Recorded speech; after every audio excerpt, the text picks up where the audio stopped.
ലോകം ഇന്നൊരു വലിയ യുദ്ധഭീതിയിലാണ്. ഒരു വശത്ത് റഷ്യ ഉക്രൈൻ സംഘർഷം, മറുവശത്ത് മിഡിൽ ഈസ്റ്റിലെ സംഘർഷങ്ങൾ. ആഗോള വിപണിയിൽ എണ്ണവില കുതിച്ചുയരുമ്പോൾ പല വികസിത രാജ്യങ്ങളും സാമ്പത്തികമായി തകരുകയാണ്. ലോകം മുഴുവൻ ഇരുട്ടിലേക്ക് നീങ്ങുമോ എന്ന് ഭയപ്പെടുമ്പോൾ ഇതാ ഭാരതത്തിന്റെ മണ്ണിൽ നിന്ന് ഒരു വെളിച്ചം ഉദിക്കുന്നു. എന്തിനെ കുറിച്ചാണ് പറയുന്നതെന്ന് മനസ്സിലാകുന്നില്ലല്ലോ അല്ലെ. ലോകമാകെ അത്ഭുതപ്പെട്ടുകൊണ്ട് ഭാരതം ഒരു ചരിത്ര പ്രധാനമായ നീക്കം നടത്തിയിരിക്കുകയാണ്. അതും കാനഡയെ പോലെ ലോകത്തിലെ രണ്ടാമത്തെ വലിയ ഊർജ്ജ നിക്ഷേപമുള്ള ഒരു രാജ്യവുമായി. ഇത്രയും കാലം ചില രാഷ്ട്രീയ പ്രശ്നങ്ങളുടെയൊക്കെ പേരിൽ ഇന്ത്യയുമായി അകന്നു നിന്ന കാനഡ ഇന്ന് ഭാരതത്തിന്റെ ആവശ്യങ്ങൾക്കനുസരിച്ച് കരാറുകളിൽ ഒപ്പിടാൻ തയ്യാറായിരിക്കുന്നു. എന്തുകൊണ്ടാണ് കാനഡ ഇന്ന് ഭാരതത്തിന് മുന്നിൽ ഈ നിലപാടെടുത്തത്? നമ്മുടെ പ്രധാനമന്ത്രി നരേന്ദ്രമോദി ഗോവയിൽ വെച്ച് നടത്തിയ ആ മാസ്റ്റർ പ്ലാൻ എന്താണ്? അടുത്ത 20 വർഷത്തേക്ക് ഭാരതത്തിന്റെ ഓരോ വീട്ടിലും കുറഞ്ഞ നിരക്കിൽ വൈദ്യുതിയും പാചകവാതകവും ലഭ്യമാക്കാൻ പോകുന്ന, നമ്മുടെ യുവാക്കൾക്ക് ലക്ഷക്കണക്കിന് തൊഴിലവസരങ്ങൾ നൽകാൻ പോകുന്ന ഈ $500 ബില്യൺ എനർജി വിപ്ലവം നമുക്ക് പരിശോധിക്കാം. ഇത് വെറും ഒരു കരാറല്ല, ഇത് ലോകത്തിന് മുന്നിൽ ഭാരതം നടത്തുന്ന അധികാര പ്രഖ്യാപനമാണ്. നമുക്ക് എല്ലാവർക്കും അറിയാം, ഭാരതം അതിവേഗം വളരുന്ന ഒരു സമ്പദ് വ്യവസ്ഥയാണ്. വണ്ടി ഓടിക്കാൻ പെട്രോൾ വേണം, ഫാക്ടറികൾ പ്രവർത്തിക്കാൻ വൈദ്യുതി വേണം, വീട്ടിലെ അടുപ്പിന് ഗ്യാസ് വേണം. നിലവിൽ നമ്മുടെ ആവശ്യത്തിന്റെ 85% ഇന്ധനവും നമ്മൾ ഇറക്കുമതി ചെയ്യുകയാണ്. അതായത് ലോകത്തിന്റെ ഏത് കോണിൽ ഒരു പടക്കം പൊട്ടിയാലും അതിന്റെ ആഘാതം നമ്മുടെ പോക്കറ്റിൽ അറിയൂ എന്ന സാരം. മിഡിൽ ഈസ്റ്റിലെ രാജ്യങ്ങളെ മാത്രം ആശ്രയിച്ചു നിന്നാൽ അത് നമ്മുടെ സുരക്ഷയെ ബാധിക്കുമെന്ന് മോദി സർക്കാർ നേരത്തെ തിരിച്ചറിഞ്ഞു. ഇതിനു മുൻപ് നമ്മൾ റഷ്യയെ ആശ്രയിച്ചു. എന്നാൽ പടിഞ്ഞാറൻ രാജ്യങ്ങൾ ഇന്ത്യക്ക് മേൽ വലിയ സമ്മർദ്ദം ചെലുത്തി. പക്ഷെ ഭാരതം വഴങ്ങിയില്ല. ഇന്ന് ആ നയതന്ത്ര വിജയം മറ്റൊരു തലത്തിലേക്ക് കടന്നിരിക്കുകയാണ്. ഭാരതത്തിന്റെ ഊർജ ആവശ്യങ്ങൾക്കായി നമ്മൾ പുതിയൊരു പങ്കാളിയെ കണ്ടെത്തിയിരിക്കുന്നു. അതാണ് കാനഡ. എന്തുകൊണ്ടാണ് കാനഡ ഇത്രയും പ്രധാനമാകുന്നത്? ലോകത്തിലെ ഏറ്റവും വലിയ യുറേനിയം നിക്ഷേപമുള്ള, ക്രൂഡ് ഓയിലുള്ള, പ്രകൃതി വാതകമുള്ള രാജ്യമാണ് കാനഡ. വർഷങ്ങളായി തടസ്സപ്പെട്ട് കിടന്ന ചർച്ചകൾ 2025 ജൂണിലെ G7 ഉച്ചകോടിയോടെയാണ് വീണ്ടും സജീവമായത്.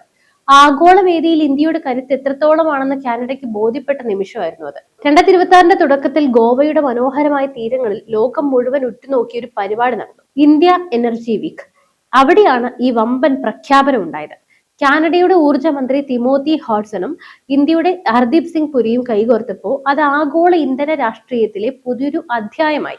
ഈ കരാറിലൂടെ കാനഡയിൽ നിന്ന് LNG, LPG, ക്രൂഡ് ഓയിൽ എന്നിവയുടെ വമ്പൻ കപ്പലുകൾ ഇന്ത്യൻ തുറമുഖങ്ങളിലേക്ക് അടുക്കും. ഇത് വെറുമൊരു കച്ചവടമല്ല. ഇതിലൂടെ ഇന്ത്യ ലക്ഷ്യമിടുന്നത് എനർജി സെക്യൂരിറ്റി അഥവാ ഊർജ്ജ സുരക്ഷയാണ്. ലോകത്ത് എന്ത് സംഭവിച്ചാലും നമ്മുടെ നാട്ടിൽ ഇന്ധനക്ഷാമം ഉണ്ടാവില്ല എന്ന് ഈ കരാർ ഉറപ്പു നൽകുന്നു. നമുക്ക് കണക്കുകളിലേക്ക് കടക്കാം. ഈ കരാർ കേവലം എണ്ണ വാങ്ങാൻ വേണ്ടിയുള്ളതല്ല. ഭാരതത്തിന്റെ ഊർജ്ജ മേഖലയിൽ അടുത്ത ഏതാനും വർഷങ്ങൾക്കുള്ളിൽ $500 ബില്യൺ നിക്ഷേപം ഉണ്ടാക്കാൻ ഈ കരാർ വഴിയൊരുക്കും. ഇത് നിങ്ങളുടെ ജീവിതത്തെ എങ്ങനെ ബാധിക്കും? പുതിയ തൊഴിലവസരങ്ങൾ. ഇന്ത്യയിലുടനീളം വമ്പൻ റിഫൈനറികൾ വരാൻ പോകുന്നു. ആയിരക്കണക്കിന് കിലോമീറ്റർ നീളമുള്ള ഗ്യാസ് പൈപ്പ് ലൈനുകൾ സ്ഥാപിക്കപ്പെടും. ഇതിലൂടെ സിവിൽ, മെക്കാനിക്കൽ, പെട്രോളിയം എഞ്ചിനീയർമാർക്ക് ലക്ഷക്കണക്കിന് ജോലികൾ ലഭിക്കും. ഇനി റിഫൈനിങ് ഹബ്ബാകും. അതായത് ഇന്ത്യ ഇന്ന് ലോകത്തിന്റെ റിഫൈനിങ് ഹബ്ബായി മാറുകയാണ്. കാനഡയിൽ നിന്ന് അസംസ്കൃത എണ്ണ ഇറക്കുമതി ചെയ്യുക, അത് ഇന്ത്യയിലെ പ്ലാന്റുകളിൽ ശുദ്ധീകരിക്കുക, എന്നിട്ട് ലാഭത്തിൽ മറ്റു രാജ്യങ്ങളിലേക്ക് കയറ്റുമതി ചെയ്യുക.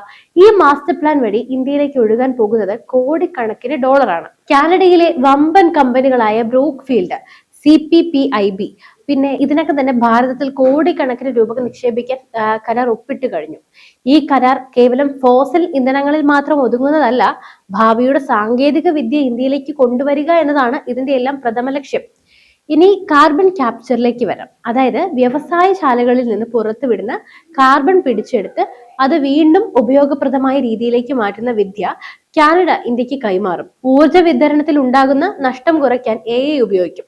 ഉദാഹരണത്തിന് നമ്മുടെ ഇലക്ട്രിസിറ്റി ഗ്രിഡുകൾ കൂടുതൽ സ്മാർട്ട് ആകും, വൈദ്യുതി തടസ്സം കുറയും, വിതരണം കാര്യക്ഷമമാകും. സോളാർ, വിൻഡ് എനർജി എന്നിവ സംഭരിച്ചു വെക്കാനുള്ള അത്യാധുനിക ബാറ്ററി സംവിധാനങ്ങൾ ഇന്ത്യയിൽ നിർമ്മിക്കാൻ കാനഡ സഹായിക്കും. പെട്രോളിന് ശേഷം ലോകം ഭരിക്കാൻ പോകുന്നത് ഗ്രീൻ ഹൈഡ്രജൻ ആണ്. മോദി സർക്കാർ ഇതിനായി നാഷണൽ ഗ്രീൻ ഹൈഡ്രജൻ മിഷൻ ഒക്കെ പ്രഖ്യാപിച്ചിട്ടുണ്ട്. ഈ മേഖലയിൽ കാനഡയുമായുള്ള സഹകരണം ഇന്ത്യയെ ലോകത്തിലെ ഏറ്റവും വലിയ ഹൈഡ്രജൻ കയറ്റുമതി രാജ്യമാക്കി മാറ്റും. പ്രകൃതിക്ക് ദോഷമില്ലാത്ത ശുദ്ധമായ ഊർജം നമ്മൾ ഇവിടെ ഉൽപ്പാദിപ്പിക്കും. ഇതിലൂടെ മലിനീകരണം കുറയുക മാത്രമല്ല, നമ്മുടെ പരിസ്ഥിതിയെ വരും തലമുറയ്ക്ക് വേണ്ടി സംരക്ഷിക്കാനും സാധിക്കും. ഈ കരാറിന്റെ ഏറ്റവും വലിയ വിജയം ഇതിന്റെ പിന്നിലെ നയതന്ത്രമാണ്. ലോകം മുഴുവൻ വിഭജിക്കപ്പെട്ട് നിൽക്കുമ്പോൾ ഇന്ത്യക്ക് മാത്രം എങ്ങനെയാണ് എല്ലാ രാജ്യങ്ങളെയും ഒരുമിച്ച് കൊണ്ടുപോകാൻ കഴിയുന്നത്? റഷ്യയുമായി നമുക്ക് ബന്ധമുണ്ട്, അമേരിക്കയുമായി നമുക്ക് കുഴപ്പമില്ലാത്തൊരു സൗഹൃദമുണ്ട്, മിഡിൽ ഈസ്റ്റിലെ രാജ്യങ്ങൾ നമ്മുടെ പങ്കാളികളാണ്. ഇപ്പോൾ ഇതാ പടിഞ്ഞാറൻ ശക്തിയായ കാനഡയും ഇന്ത്യയുടെ താല്പര്യങ്ങൾക്ക് മുന്നിൽ ഒപ്പിടുന്നു. പിന്നെ യൂറോപ്പ്, ഉക്രൈൻ, ഇസ്രയേൽ എല്ലാം ഇത് കാണിക്കുന്നത് ഇന്ത്യയുടെ വിപണി കരുത്ത് ലോകത്തിന് അവഗണിക്കാൻ കഴിയില്ല എന്നാണ്. പോരാതെ തന്നെ അറബ് രാജ്യങ്ങളും 140 കോടി ജനങ്ങളുടെ ഒരു വലിയ വിപണിയെ പിണക്കി മുന്നോട്ട് പോകാൻ ഒരു ശക്തിക്കും കഴിയില്ല എന്ന് നരേന്ദ്രമോദി തെളിയിച്ചിരിക്കുന്നു. അപ്പോൾ ഈ വീഡിയോ കാണുന്ന ഓരോ സാധാരണക്കാരനും ചോദിക്കുന്ന ഒരു ചോദ്യമുണ്ട്, ഇതുകൊണ്ട് എനിക്ക് എന്ത് കിട്ടും? ഉത്തരം ലളിതമാണ്. ഇന്ധനവില നിയന്ത്രിക്കപ്പെടും, അതായത് പെട്രോൾ വില കുറയും. ഇന്ത്യയുടെ ഊർജ്ജ സ്രോതസ്സുകൾ വൈവിധ്യവൽക്കരിക്കപ്പെടുമ്പോൾ അന്താരാഷ്ട്ര വിപണിയിലെ വിലക്കയറ്റം നമ്മളെ അധികം ബാധിക്കില്ല. പാചകവാതകം കൃത്യസമയത്ത് മിതമായ നിരക്കിൽ ലഭ്യമാകും. വ്യവസായങ്ങൾ വളരുമ്പോൾ വിലക്കയറ്റം കുറയും. ചുരുക്കി പറഞ്ഞാൽ ഈ കരാർ ഓരോ ഭാരതീയന്റെയും ജീവിത നിലവാരം ഉയർത്താൻ പോകുന്ന ഒന്നാണ്.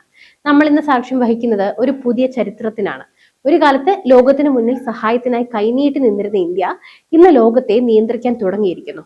കാനഡയുമായുള്ള ഈ ഒരു ഊർജ്ജ കരാർ ഒരു തുടക്കം മാത്രമാണ്. 2047ഓടെ ഇന്ത്യയെ ഒരു വികസിത രാഷ്ട്രമാക്കി മാറ്റുക എന്ന പ്രധാനമന്ത്രിയുടെ ലക്ഷ്യത്തിലേക്കുള്ള ഏറ്റവും വലിയ ചുവടുവെപ്പാണിത്. ഇന്ധന കാര്യത്തിൽ നമ്മൾ സ്വയം പര്യാപ്തത നേടുക എന്നാൽ നമ്മുടെ രാജ്യം യഥാർത്ഥത്തിൽ സ്വതന്ത്രമാകുന്നു എന്നാണ്. അതാണ് അതിന്റെ അർത്ഥം. ആഗോള രാഷ്ട്രീയത്തിലെ ഏത് വെല്ലുവിളികളെയും നേരിടാൻ തയ്യാറായ ഒരു നവഭാരതം ഇന്ന് ഉയർന്നു കഴിഞ്ഞു. ഇന്ത്യയുടെ ഈ കുതിപ്പിനെ കുറിച്ചപ്പോൾ നിങ്ങൾക്ക് എന്ത് തോന്നുന്നു? ലോകവേദിയിൽ ഭാരതം ഇന്ന് നേടുന്ന ഈ അംഗീകാരം ഓരോ ഭാരതീയനും അഭിമാനിക്കാവുന്ന ഒന്നല്ലേ? ഈ കരാർ ഇന്ത്യയുടെ ഭാവി മാറ്റുമോ? തീർച്ചയായും നിങ്ങളുടെ എല്ലാ വിലയേറിയ അഭിപ്രായങ്ങളും താഴെ കമന്റ് ചെയ്യുക. ഈ അറിവ് നിങ്ങളുടെ സുഹൃത്തുക്കളിലേക്ക് എത്തിക്കാൻ മറക്കരുത്.